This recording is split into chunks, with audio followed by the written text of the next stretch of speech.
Hello प्यारे बच्चों, जैसे कि आज हम लोग पढ़ने वाले हैं। ये कक्षा छठी का है। कक्षा छठी का सामाजिक विज्ञान का पाठ है मानचित्र। हमारा पृथ्वी करके चैप्टर आता है मानचित्र। तो मानचित्र के बारे में हम आज पढ़ेंगे। मानचित्र के बारे में पढ़ेंगे और साथ में आपको पहले हम इसमें क्वेश्चंस आपको दिखाएंगे। अगर आप पढ़े हो तो आप तो क्वेश्चन आसानी से समझ लोगे। अगर नहीं पढ़े हो तो आप इस क्वेश्चन को इस क्लास से आप समझने का और क्वेश्चन ढूंढने का तरीका आप जानोगे। जैसे कि अब इसमें एक चित्र दिख रहा है। अब इस चित्र में दिखा रहा है और दिखाने का कुछ कारण भी होते हैं। आपको थंबनेल जो है बहुत मायने रखता है, आखिर इसमें हमको दिखा क्या रहा है या हमको दिखाने वाला क्या है। जैसे कि एक बॉयज है या एक लड़का है, यहाँ पे ग्लोब्स है, यहाँ पे एक स्केल है और यहाँ पर एक पेंडुलम है, मतलब दिशा सूचक यंत्र है। और साथ में इसके हाथ में एक भारत का मैप है और भारत के मैप में ये दिखा रहा है जम्मू कश्मीर को। तो ये मैप है। तो यही इसको ही हम लोग इसका ही नाम देते हैं हम लोग मानचित्र। जैसे कि हम लोग अगर हम जहाँ पर रहते हैं किसी न किसी धरती पर रहते हैं, जहाँ पर हमारा घर हो तो वो भी एक ज़मीन है। तो उस ज़मीन को भी हम किसी न किसी स्केल से नापते हैं। नापने के लिए हमको उसको मैप की ज़रूरत पड़ता है। तो ज़मीन को मापने वाला यंत्र को ज़मीन मापी मैप बोलते हैं। और हम देश दुनिया और राज्य को जानने के लिए हम इस तरह के मैप का उपयोग करते हैं। और इनको भी जो है देखने के लिए हम इस तरह के मैप का ग्लोब का उपयोग करते हैं। ग्लोब पृथ्वी का एक छोटा सा नमूना होता है। छोटा सा नमूना का तात्पर्य है कि अब हम पूरा पृथ्वी को तो एक साथ देख नहीं सकते हैं। देख भी लेंगे तो हम एक ही पार्ट देख पाएंगे। हम उसको फिर से दूसरा पार्ट जाने के लिए दूसरा सिरा जाएंगे, तब तक ही हम इसको भूल जाएंगे। उन्हीं का एक हम छोटा सा वैज्ञानिकों द्वारा तैयार किया गया, मतलब 100% सही नहीं होता है कोई भी मैप या कोई भी ग्लोब 100% सही नहीं होता है। ये हमको दिखाया जाता है ताकि हम उसको सटीकता से समझ ले। फिर भी डॉट्स होता है, उसको क्लियर करने में सब दिन जितने भी इंसान विकसित होंगे उतना उसको भी विकसित किया जाएगा, उसमें और उतना खोजबीन होगा। तो इस तरह से हमको इसमें मिलने वाले हैं। जिसको हम लोग पृथ्वी के बारे में पढ़ते हैं उसको हम लोग भूगोल कहते हैं। अब इनके पास आता है ये दिशा सूचक। तो दिशा सूचक हमको ये दिखाता है कि जैसे अभी भारत है, तो भारत जो है पृथ्वी के मानचित्र में या पृथ्वी का जो केंद्र है या उन पे जो अक्षांश देशांतर रेखाएं हैं उनमें ये कहाँ पर स्थित है, इसको ये दर्शाता है। मान लो कोई समुद्र है, अब समुद्र में कोई उसको घर नहीं दिखा, तो जब उसको घर नहीं दिखेगा, कोई शहर नहीं दिखेगा, कोई जगह नहीं दिखेगा, तो हम किधर जाएंगे? तो यहाँ पर इसको जरूरत पड़ेगा। अब इसका खोज हुआ तब इसका लोग उपयोग करता है। इससे पहले भी लोग जानता था। जैसे कि हम पहले अपने इतिहास में पढ़ते हैं कि भारत का खोज वास्को डी गामा ने किया था। अब यहाँ पर ये खोज कैसे किया था? क्या भारत पहले गायब था, ये खोज करके लाया? नहीं। भारत का व्यापार स्थल मार्ग से होता था। स्थल मार्ग में जो है बहुत सारे लुटेरा आया, बहुत सारे राजा आया।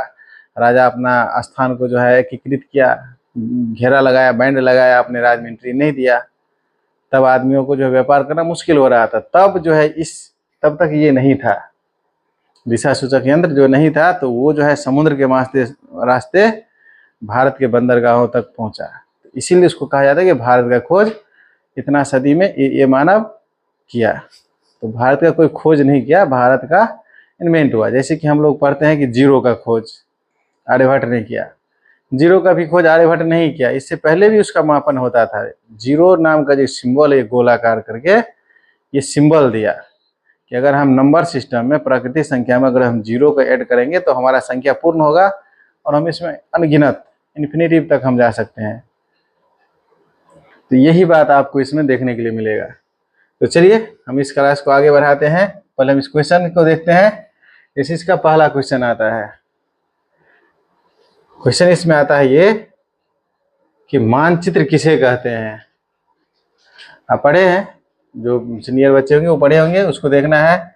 मानचित्र के 3 मुख्य घटक कौन से हैं? पैमाना क्या है? उत्तर रेखा किसे कहा जाता है? प्रधान बिंदुएं कौन से हैं? मानचित्र के नीले रंग का प्रयोग क्या दर्शाने के लिए किया जाता है? मानचित्र का इतिहास आप क्या समझते हैं?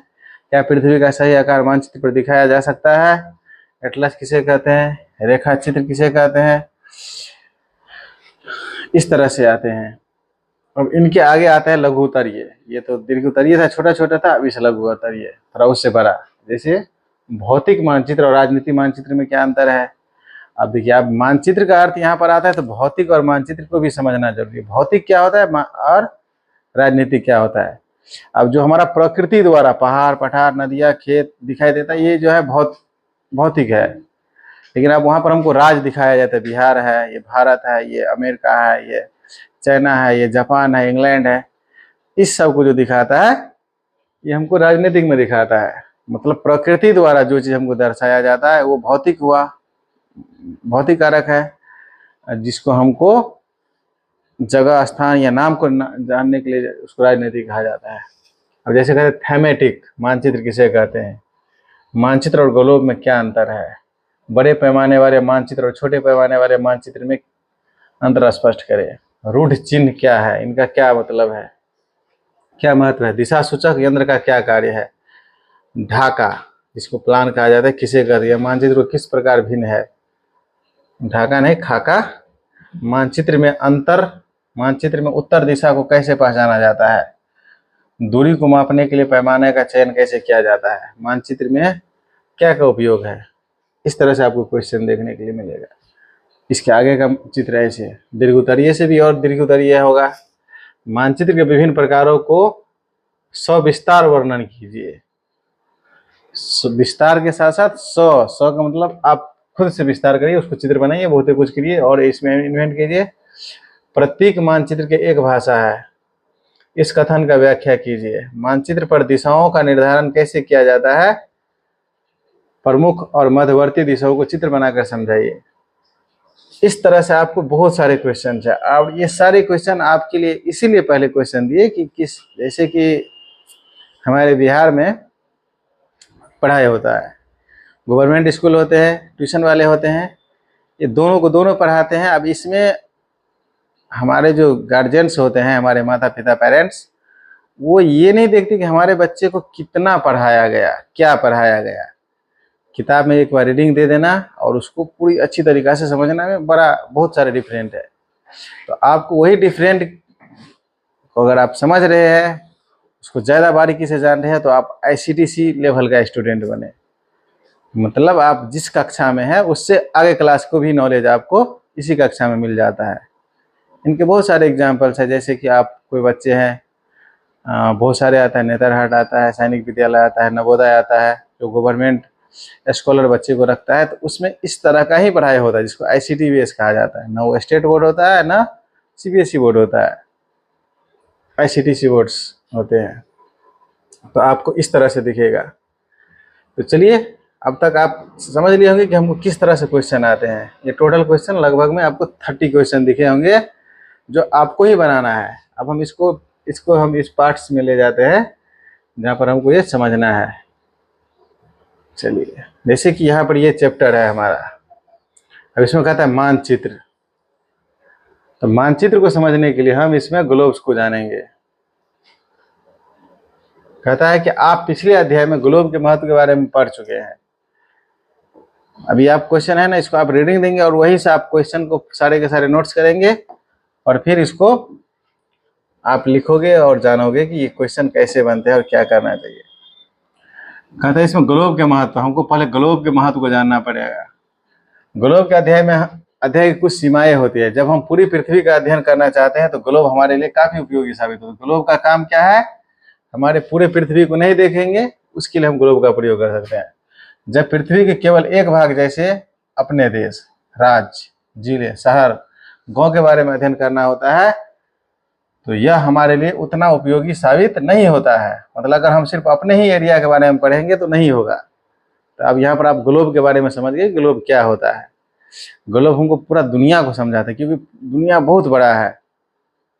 हम उसको कुछ चंद किताबों में, चंद चित्रों में देख करके हमको समझ में आ जाता है कि पृथ्वी इतना ही बड़ा है, लेकिन नहीं। आप जिस जगह पे हैं, जिस गांव में, सिर्फ आप उस गांव के भी हर एक कोना कोना में नहीं घूमे होंगे। तो आप इसी से अनुमान लगाइए कि पृथ्वी पर जो पूरा दुनिया है, जिसको मतलब अभी औपचारिक रूप से 206 देश है, 196 देश है, 198 देश है, जो भी है, छोटा बड़ा जो भी देश है, इतना बड़ा, इतना जो देश है उस पर बहुत सारा नदियाँ है, समुद्र है, पहाड़ है, पठार है, जहाँ पर इंसान रहता है, बर्फ है, ये सारे के सारे को हमको समझने में कितना कठिनाई होगा। तो कहता है ग्लोब जो है हमको छोटा छोटा चीज गाँव कस्बा को दिखाने के लिए उपयोगी नहीं होता है। ऐसी स्थिति में हम मानचित्र का उपयोग करते हैं, मतलब इस चीज को जानने के लिए हमको मानचित्र की जरूरत पड़ता है। मानचित्र जिसको हम लोग भूमि नापने वाला मानचित्र बोले या जो बोले, उसका उपयोग करते हैं। सतह या इसके एक भाग पैमाने के माध्यम से चपटी सतह पर खींचा गया चित्र है, लेकिन एक गोलाकार सतह को पूरी तरह से चपटा करना असंभव है। अब जैसे एक गोलाकार है, जैसे हम जानते हैं कि हमारा पृथ्वी कहा जाता है गोला, लेकिन चपटा है, जैसे ये गोला नहीं है। अब यहाँ पर ये इसका शेप, ये शेप और ये शेप में अंतर है। जैसे ये वाला भाग ज़्यादा है और ये वाला भाग कम है, तो इस तरह से चपटा है। लेकिन उसको कहा जाता है, जब हम ग्लोब बनाते हैं ना, पूरा ग्लोब, तो इसको जो है इस तरह से चपटा करना थोड़ा मुश्किल काम है। तो यही कह रहा है इसको कि पूरा चपटा करना असंभव है। मानचित्र हमारे विभिन्न जरूरतों के लिए आवश्यक है। कुछ मानचित्र एक छोटे क्षेत्र एवं कुछ तथ्यों को दर्शाता है। दूसरे मानचित्र में एक बड़ी किताब की तरह तथ्य हो सकते हैं। जब बहुत से मानचित्र को एक साथ रखा जाए तब एक एटलस बनता है। एटलस का अर्थ हुआ जैसे कि हमारे किताब होते हैं, तो एक किताब में बहुत सारे पार्ट्स होते हैं। मान लीजिए कि आप एक हिंदी पढ़ रहे हैं, उसमें आपको 20 चैप्टर्स है, तो 20 चैप्टर्स है, तो हर एक चैप्टर्स के क्वेश्चन है, हर एक चैप्टर के अपने कुछ अर्थ है, हर एक चैप्टर से हमको कुछ न कुछ सीखने के लिए मिलता है। हम एक कहानी पढ़ेंगे तो हमको एक चैप्टर काफ़ी है, लेकिन हम उस कहानियों का सार पढ़ेंगे, मतलब बहुत सारे कहानी पढ़ेंगे, तो वहाँ पर हमको किताब की जरूरत पड़ता है। ठीक उसी प्रकार यहाँ पर अभी ये दर्शा रहा है कि एटलस क्या है। तो अब जैसे कि हम अपने घर का चित्र लेंगे, घर से होगा तो हम अपने गांव का लेंगे, गांव से होगा तो हम अपने पंचायत का लेंगे, पंचायत से होगा तो हम अपने प्रखंड का लेंगे, प्रखंड से होगा तो हम अपने जिले का लेंगे, जिले से होगा तो राज्य का लेंगे, राज्य से लेंगे देश का लेंगे, देश से लेंगे फिर दूसरे देश एशिया महादेश के लेंगे। इस तरह से सारे सातों के साथ महाद्वीपों का भी ले लेंगे। ये सारे बात को दर्शाने के लिए हमको चाहिए एटलस। तो एटलस में सभी प्रकार के मानचित्र होते हैं, जो कक्षा 9 में या 8 में गवर्नमेंट द्वारा प्रोड्यूस दिया जाता है। तो आप यहाँ तक आप समझ चुके हैं, तो हम आपको ज़्यादा नहीं समझाएंगे, आपको ही ढूंढना है, बशर्ते हम आपको इस चैप्टर को दिखाएंगे। कहते हैं आओ कुछ करके सीखे। एक रबर की पुरानी गेंद ले, उस पर कोई रेखा चित्र बनाए, आप उस पर उत्तर दक्षिण ध्रुव को चिन्हित कर सकते हैं। अब चाकू से इस गेंद को काटे तथा उस चपटे करने की कोशिश करें, देखेंगे किस प्रकार से रेखा चित्र का रूप बिगड़ जाता है। मतलब ये जो अगर आप कोई गेंद है उसको आप काटिएगा, तो जब पूरा एक सतह जैसे, मतलब एक पन्ने के जैसे सीधा करिएगा, तो उसका चित्र बिगड़ जाएगा। एटलस में भी लगभग में यही है, और हमारा पृथ्वी का भी संरचना इसी तरीका से है। लेकिन समझने के लिए हमको एक छोटा सा पैमाना के रूप में इसको दर्शाया जाता है। तो चलिए इसके बारे में हम इसके बारे पढ़े कि कई मापों पर आधारित होते हैं। मानचित्र में एक ग्लोब की अपेक्षा हमें ज़्यादा जानकारी प्राप्त होती है। मानचित्र विभिन्न प्रकार के होते हैं, जिनमें से कुछ को नीचे वर्णित किया गया। जैसे भौतिक मानचित्र जो हम अभी समझाए थे, राजनीतिक मानचित्र, तो पृथ्वी की प्राकृतिक आकृति जैसे पर्वत, पठार, मैदान, नदियाँ, महासागर इत्यादि को दर्शाने वाले मानचित्र को हम भौतिक या उच्चावच मानचित्र कहते हैं। उसी तरह से जैसे राज्य, नगरों, शहरों तथा गांव और विश्व के विभिन्न देशों और राज्यों को, उसकी सीमाओं को दर्शाने वाले चित्र को राजनीतिक मानचित्र कहते हैं। तो आपको अभी तक में 3-4 क्वेश्चन का आंसर मिल चुका है, 4 नहीं 6 से मिल चुका है। 30 में से आप 6 पार्ट पढ़ चुके हैं। ठीक इसी तरह से जैसे कहते हैं थीमेटिक मानचित्र, कुछ मानचित्र विशेष जानकारी प्रदान करते, जैसे सड़क मानचित्र, वर्षा मानचित्र, वन, उद्योग आदि के विवरण दर्शाने वाले मानचित्र इत्यादि प्रकार के मानचित्र को हम थीमेटिक मानचित्र कहते हैं। थीमेटिक, इस मानचित्र में दी गई सूचना के आधार पर इनका उचित नामकरण दिया जाता है। मानचित्र के 3 घटक है, दूरी, दिशा और प्रतीक। तो अब हम इसमें दूरी के बारे में पढ़ेंगे, जो कि आप इसको अच्छे से पढ़ सकते हो। आप उसको स्क्रीनशॉट मार लो, जो भी करो आप उसको अच्छा से पढ़ो। चलिए फिर हम देखते हैं अगले पार्ट्स में। इस तरह से आपको ये पेज मिलता है। फिर हम इसके आगे पढ़ेंगे। जैसे कि यहाँ पर मानचित्र के बारे में समझाया है। जैसे कोई एक जगह है, जैसे पोस्ट ऑफिस है, ये सामुदायिक केंद्र है, ये पेड़ है, ये खेल का मैदान है, ये विद्यालय है, ये कुआं है, ये सड़क है, ये दुकानें हैं, ये विकास का घर है, शीला का घर है, करीम का घर है। यहाँ पर जो है पौधा फल उद्यान मतलब हमारा बगीचा होता है। अब इनको नापने के लिए एक मैप दिया गया है कि 1 सेंटीमीटर बराबर 10 मीटर। मतलब हम अगर 1 सेंटीमीटर यहाँ नापेंगे तो उसको हम समझ लेंगे 10 मीटर होगा। इस तरह से दिशा मानचित्र बनाया जाता है। चलिए उसके बाद इसमें दिशा आता है, जैसे उत्तर दक्षिण पूर्व पश्चिम, और उनके बीच में भी होता है। जैसे ये उत्तर पूर्व मिलकर उत्तर पूर्व कोना हुआ, पूरब और दक्षिण मिलकर के दक्षिण पूर्व बना, पश्चिम और दक्षिण मिलकर के दक्षिण पश्चिम बना, और पूरब और उत्तर मिलकर उत्तर पूर्व बना। तो इस तरह से हमको 8 दिशा मिलता है। और हम अगर जाने तो ऊपर और नीचा को मिलाए तो आसमान भी एक दिशा है और हमारा पृथ्वी भी एक दिशा है। तो हम 10 दिशाओं के बारे में कह सकते हैं कि हमारे पास 10 दिशा होते हैं।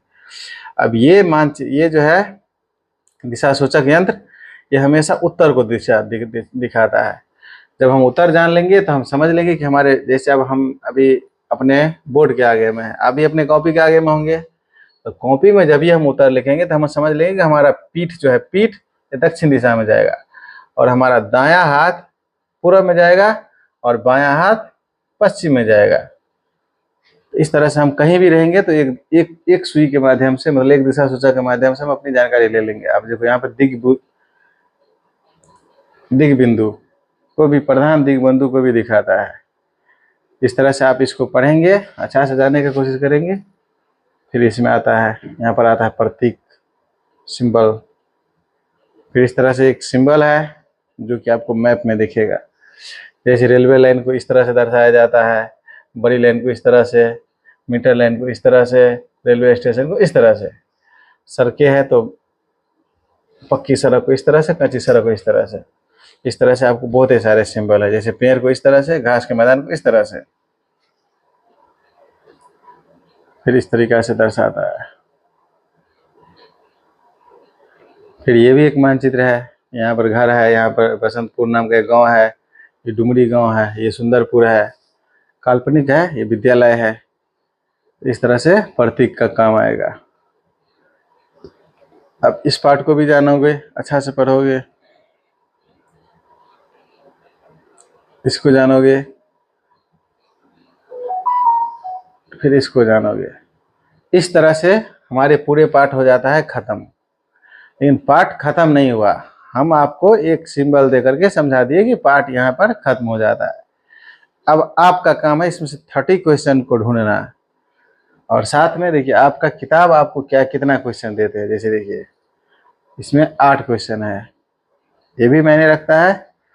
इनके बाद इसमें ऑब्जेक्टिव टाइप के 4 क्वेश्चन है, हो गया। इस तरह से हमारा क्वेश्चन खत्म। तो 8 4 12 क्वेश्चन आप इधर से भी कर सकते हो, और क्वेश्चन हम अपने किताब से, मतलब जो अभी क्वेश्चन हम आपको दिखाए उससे कर सकते हो। चलिए, थैंक यू। आप लोग अच्छा समझ चुके होंगे।